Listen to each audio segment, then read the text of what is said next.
नमस्कार दोस्तों, आपका स्वागत है हमारे YouTube channel RR all exam में। आज हम लेकर आए हैं साइकोलॉजी की अगली क्लास, जो बेहद महत्वपूर्ण रहने वाली है। क्लास शुरू करने से पहले जिन्होंने हमारे चैनल को सब्सक्राइब नहीं किया है, वो चैनल को सब्सक्राइब कर लें। तो इसी के साथ शुरू करते हैं अपनी क्लास। देखिए, पहला क्वेश्चन, अनुसंधान जो सामाजिक समस्या से संबंधित होता है तथा विद्यालय की जनशक्ति के द्वारा विद्यालय में क्रियाकलापों के सुधार हेतु संचालित किया जाता है, कहलाता है मौलिक अनुसंधान, क्रियात्मक अनुसंधान, सामाजिक अनुसंधान, उपयुक्त में से कोई नहीं। दोस्तों, हमारा ऑप्शन बी सही रहेगा, क्रियात्मक अनुसंधान। क्रियात्मक अनुसंधान शिक्षा के क्षेत्र में 1926 में स्टीफन एम कोरे द्वारा शुरू किया गया। सशक्त अभिप्रेरणा सीखने का प्रभावशाली घटक है। इससे बालक स्वस्थ रहता है, ध्यान करता है, शीघ्र सीखता है, प्रसन्न रहता है। दोस्तों, ऑप्शन सी सही रहेगा, शीघ्र सीखता है। गामक विकास से हमारा तात्पर्य मांसपेशियों के विकास से तथा पैरों के उचित उपयोग से है। ऑप्शन ए मस्तिष्क और आत्मा, ऑप्शन बी अधिगम और शिक्षा, ऑप्शन सी प्रशिक्षण और अधिगम, ऑप्शन डी शक्ति और गति। दोस्तों, ऑप्शन डी सही रहेगा, शक्ति और गति।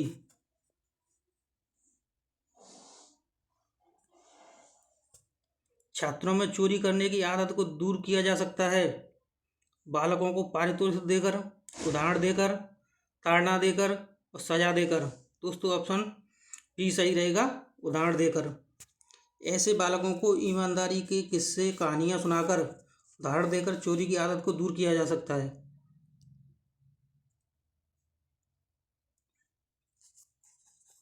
इस अवस्था को मिथ्या परिपक्वता का समय भी कहा जाता है। शैशवावस्था को, बाल्यावस्था को, किशोरावस्था को और प्रौढ़ावस्था को। दोस्तों, ऑप्शन बी सही रहेगा, बाल्यावस्था। रॉस ने बाल्यावस्था को मिथ्या या छद्म परिपक्वता का काल कहा है। बाल्यावस्था की आयु 6 से 12 वर्ष तक होती है।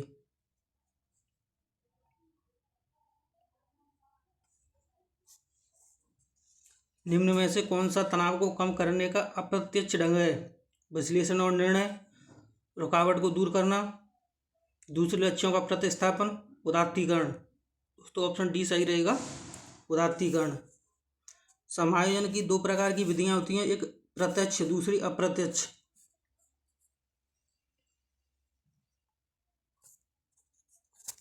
शैशवावस्था की विशेषता नहीं है शारीरिक विकास की तीव्रता, दूसरों पर निर्भरता, नैतिकता का अभाव और मानसिक विकास में तीव्रता। दोस्तों, ऑप्शन सी सही रहेगा, नैतिकता का होना। शैशवावस्था में नैतिकता नहीं पाई जाती, नैतिकता बाल्यावस्था से प्रारंभ होती है।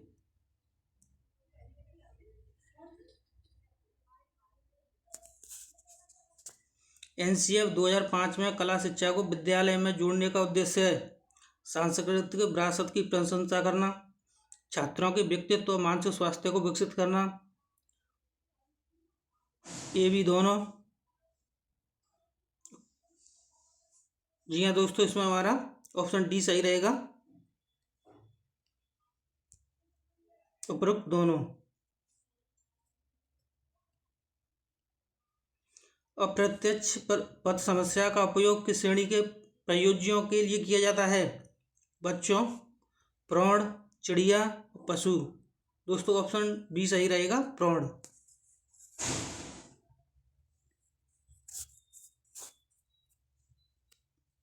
में मापन की भूमिका तब सीखी हुई कुशलताओं में निष्पादन का एक संपूर्ण अवलोकन देती है। निर्माणात्मक मूल्यांकन, योगात्मक मूल्यांकन, निदानात्मक मूल्यांकन, उपयुक्त में से कोई नहीं। दोस्तों, ऑप्शन बी सही रहेगा, योगात्मक मूल्यांकन। निम्न में से कौन सी डिसलेक्सिया की विशेषता नहीं है? वाचन परिशुद्धता, गति तथा बोध की समस्याएं, सीधे या उल्टे हाथ के प्रयोग से संबंधित, लिखने की धीमी गति, छपे हुए शब्दों को सीखने याद करने की कठिनाई। दोस्तों, ऑप्शन बी सही रहेगा, सीधे या उल्टे हाथ के प्रयोग से संबंध में निश्चय। हस्तशिल्प की शिक्षा दी जानी चाहिए। मंदबुद्धि बालकों को, पिछड़े बालकों को, सामान्य बालकों को, प्रखर बुद्धि वाले बालकों को। ऑप्शन ए सही रहेगा, मंदबुद्धि बालकों को। प्रतिभावान बालकों की पहचान करने के लिए हमें सबसे अधिक महत्व है अभिभावकों के मत को देना चाहिए, वस्तुनिष्ठ परीक्षणों के परिणाम को देना चाहिए, शिक्षक के निर्णय को देना चाहिए, समुदाय के विचारों को देना चाहिए। दोस्तों ऑप्शन बी सही रहेगा, वस्तुनिष्ठ परीक्षणों के परिणाम को देना चाहिए। बालकों को मुफ्त एवं अनिवार्य शिक्षा का अधिकार 2009 देश में लागू हुआ।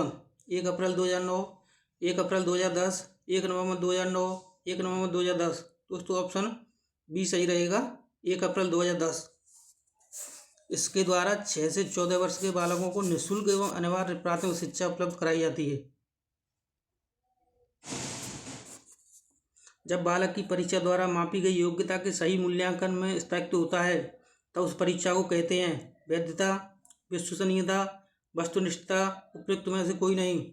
ऑप्शन बी सही रहेगा, विश्वसनीयता। 20वीं शताब्दी को बालक की शताब्दी कहा जाता है, यह परिभाषा दी है मुर्रे ने, एडलर ने, क्रो एंड क्रू ने और जेबी वाटसन। दोस्तों ऑप्शन सी सही रहेगा, क्रो एंड क्रू ने 20वीं शताब्दी को बालकों की शताब्दी कहा है।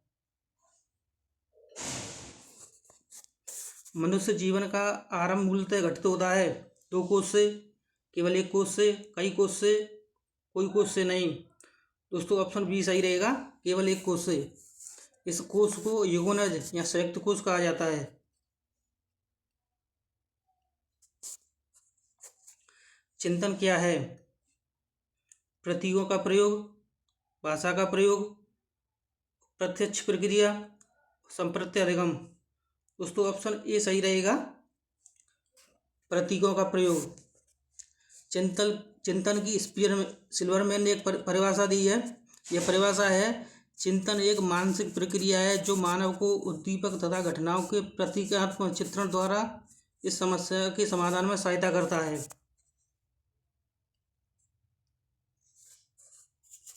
संवेदना ज्ञान की पहली सीढ़ी है। यह कथन है मानसिक विकास का, शारीरिक विकास का, ध्यान का विकास, भाषा का विकास। दोस्तों ऑप्शन ए सही रहेगा, मानसिक विकास का।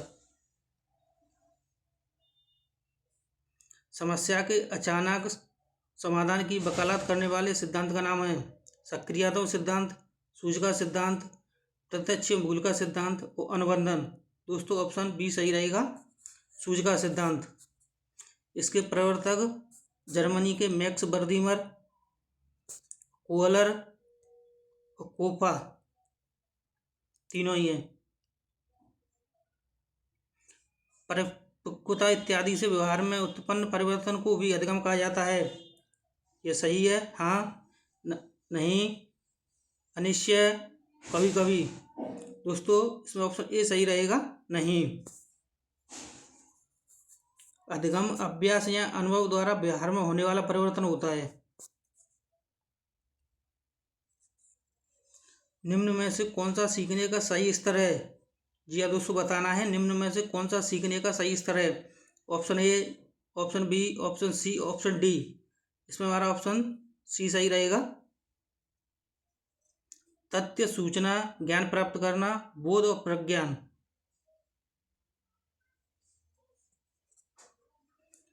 मेरिडिथ के अध्ययन के आधार पर कहा जा सकता है कि सामान्य रूप से उन परिवारों के बालक होते हैं जो सामाजिक स्तर से ऊंचे होते हैं।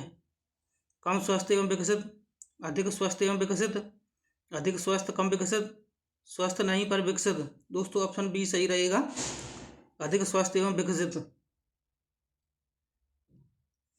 केटल द्वारा विश्लेषित किए गए व्यक्तित्वशील गुणों की संख्या कितनी है? 13, 15, 16 और 14।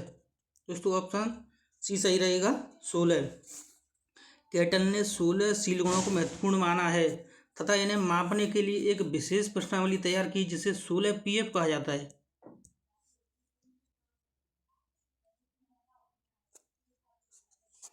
मुर्रे ने एक परीक्षण की रचना की जिस रचना करके इतिहास रच दिया। ये कहा शाही धब्बा परीक्षण, वाक्य पूर्ति परीक्षण, विषय आत्मबोध परीक्षण, मूल्यांकन मापनी। दोस्तों ऑप्शन सी सही रहेगा, विषय आत्मबोध परीक्षण। इसे प्रासंगिक अंतर्बोध परीक्षण या टेट परीक्षण कहा जाता है। इसे 1935 में बनाया गया।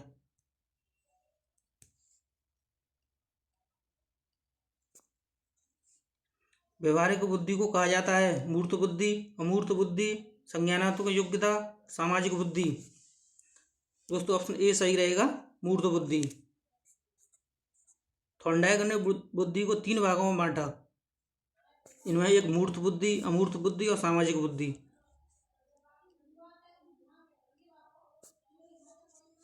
बुद्धि के त्रयामी सिद्धांत के अनुसार बुद्धि के कारकों की संख्या है 90, 110, 135, 120। ऑप्शन डी सही रहेगा, 120। बुद्धि का त्रयामी सिद्धांत गिलफर्ड के द्वारा दिया गया।